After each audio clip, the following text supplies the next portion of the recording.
बिस्मिल्लाहिर्रहमानिर्रहीम। मैं हूँ इब्न आदम पसरूरी और आप मेरा यूट्यूब चैनल देख रहे हैं पाकिस्तान ऑनलाइन। सबसे पहले तो आपसे गुजारिश है कि इस चैनल को सब्सक्राइब कर लें और हालिया आम इंतखाबात के हवाले से पीपल्स पार्टी के साबिक़ रहनुमा मुस्तफ़ा नवाज़ खोखर की गवाही भी सामने आ गई है। मुलाहिज़ा फरमाइए। दो हल्कों से मैंने इस्लामाबाद में कंटेस्ट किया और जो मैंने अपनी शिकस्त है मैं उसको तस्लीम करता हूँ। लेकिन मैं अपनी शिकस्त तस्लीम करता हूँ जो तहरीक इंसाफ के सपोर्टेड जो इंडिपेंडेंट कैंडिडेट्स थे उनके हाथों। किस किस हल्के से? 47 और 48। 47 में कौन जीता है? 47 में जीते हैं शोएब शाहीन साहब, असल में जीते हैं, लेकिन जिताया मुस्लिम लीग नून के उम्मीदवार हैं, उनको गया है। और इसी तरह 48 में वहाँ पर अली बुखारी साहब हैं, वो भी वकील हैं, उनका ताल्लुक भी तहरीक इंसाफ से है, वो जीते।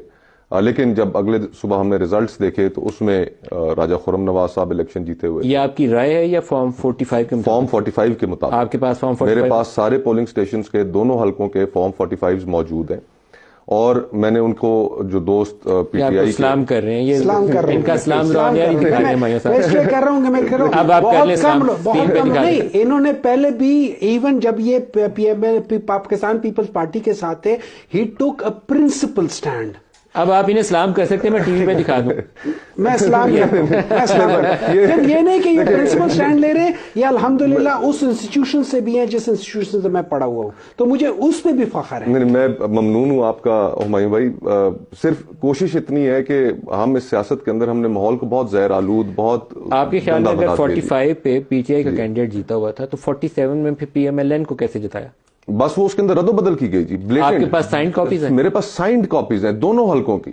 और मैंने फिर बाद में जब बात हुई, शोएब शाहीन साहब से भी बात हुई, अली बुखारी साहब से भी बात हुई, और मैंने उनको कहा, मैंने कहा जी कि आपके क्योंकि एक प्रॉब्लम चल रही थी, आप लोगों के पास ना पोलिंग कैंप आप लगा सकते थे, एक रिप्रेशन का माहौल था, तो अगर कोई कागजों की कमी बेशी है तो मुझे बताइए, मैं आपके लेके पहुंच जाऊंगा।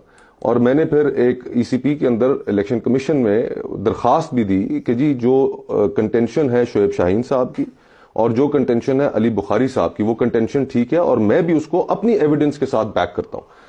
अब अलमिया ये मलिक साहब कि ये सिर्फ इस्लामाबाद के तीनों हलकों में नहीं हुआ, ये पूरे अपर पंजाब की हद तक तो मैं कम अज कम कह सकता हूं। एयाज अमीर साहब चकवाल में, फिर इसी तरह जेलम के जो हल्के है, जो मेजर ताहिर सादिक साहब अटक